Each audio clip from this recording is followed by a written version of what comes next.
Yan yung mga skarte, another car, another line na naman. Ito yung gagawin natin. Yan. Papalitan natin yan.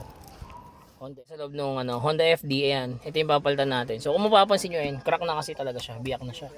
So much better na palitan na lang. So ayan, tara, umpisa na natin. Yung pagbaklas niyan mga bossing, tulad ng sinabi ko, itong part mo lang to, bago nyo ma-remove itong pinaka stereo. Okay, tara natin yung pinaka stereo niya. Ito yun. Kukunin na lang natin to, yung pinaka control ng aircon, tapos itong vent. Yan, tapos lipat natin sa kabila. So ayan, tapos tayo mag-install ng 10 inches Android dito sa Honda FD ni Bossing. Yan. Syempre kasama pa rin sa package natin yung reverse cam.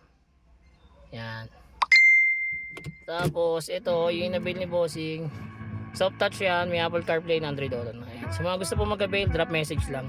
Direct message lang for better and faster transaction. Don't forget to like and follow. Salamat, ingat. So yung sinasabi nating Apple CarPlay and Android Auto. Ayan, ito naka-Spotify kami ngayon. Then, ayan, para makita nyo siya na working, ito yung Waze.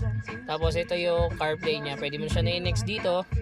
Ayan, tapos, ayan, Waze natin. Pwede na rin yan. Ayan. So mga gusto mag-avail, drop message lang. Ang kagandaan po na may Apple CarPlay and Android Auto, kung mapapansin nyo siya, wala siyang internet connection. Yan, naka-off po yan. So bali, yung phone niya lang yung nagpapagana dyan. So wireless din yan, yung connection natin via Apple yan. Pag Android, depende sa Android phone, minsan wireless, minsan wired. Okay, so mga gusto mag-avail, drop message lang.